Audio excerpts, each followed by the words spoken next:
বন্ধুসকল আপোনালোকক মই প্ৰাঞ্জল শইকীয়াই স্বাগতম জনাইছোঁ মোৰ চেনেলৰ পৰা। এই অঞ্চলত গছ বিহু পাতিছে।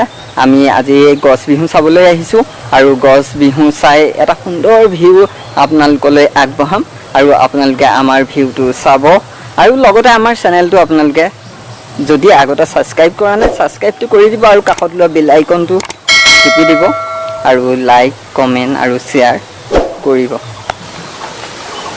আমি আহি আছোঁ গছ বিহু চাবলৈ।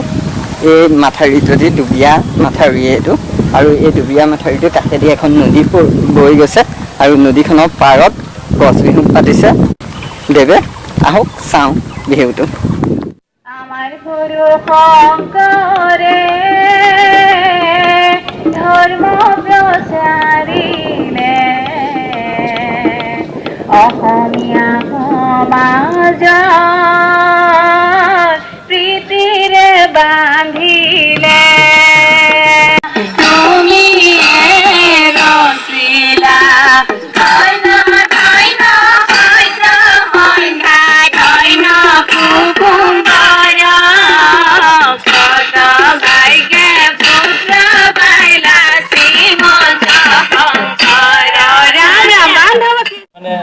প্ৰকৃতিৰ প্ৰেম আৰু যৌৱনৰ প্ৰেম আছিলে। তাৰ পাছতে ঈশ্বৰৰ প্ৰেম সোমালে শংকৰী কৃষ্টিৰ প্ৰভাৱত। কিন্তু মই ভাবিছোঁ যে বৰ্তমান প্ৰকৃতিৰ যিটো অৱস্থা ইয়াক বচাবলৈ হ'লে আমি গছক আমি সংস্কৃতিলৈ আনিব লাগিব, নহ'লে আমাৰ বিকল্প উপায় কোনো নাই। গতিকে আমি ইয়াৰ পৰা যৌৱনৰ প্ৰেম আৰু ঈশ্বৰৰ প্ৰেমটো অকণমান কমাই প্ৰকৃতি প্ৰেমক প্ৰাধান্য দিব বিচাৰিছোঁ আৰু গছ ৰুব বিচাৰিছোঁ। গছ বিহু আৰু গছ বিহু মেলা হ'ল গছ ৰোৱাৰ উৎসৱ, প্ৰকৃতি সংৰক্ষণৰ উৎসৱ আৰু আমি নিজে ধনী হোৱাৰ উৎসৱ। আপোনালোকে জানেনে পইচা গছত লাগে। আজি চব বিহু পাতক, আপোনাৰ পইচা খৰচ হ'ব। গছ বিহু মেলা পাতক, আপুনি ধনী হ'ব। যিয়ে নহওক ইয়াতে আছে অগৰু আছে, ইয়াত আছে পিটিকি পনিয়ল আছে আৰু বিভিন্ন ধৰণৰ মূল্যৱান গছৰ পুলি আছে, মিকিডিম আছে, নাহৰ আছে, মূল্যৱান গছ আছে।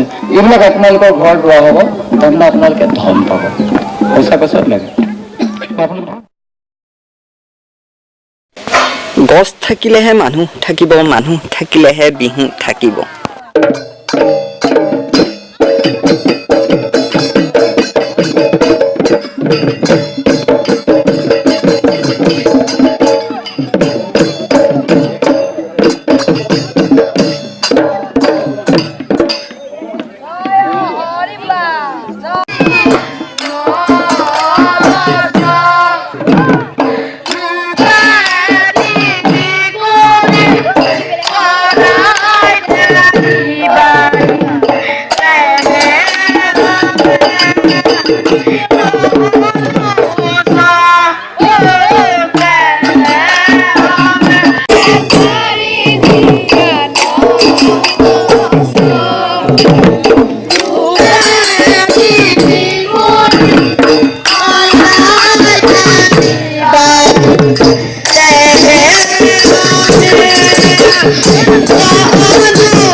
বিহু হ'ল পৰিৱেশ সংৰক্ষণৰ উৎসৱ বিগত 23 বছৰ আমি এইডোখৰ জেগাতে গছ বিহু উদযাপন কৰি আহিছোঁ মই সমূহ অসমবাসীৰ প্ৰত্যেক ঘৰকে মই এই আহ্বান জনাম যে আজিৰ দিনটোত গছক বিহুৱান দি কমেও এজোপা গছ ৰুই আমি ধৰাখনক সেউজীয়া কৰোঁ আৰু জীপাল কৰোঁ আমি সকলোৱে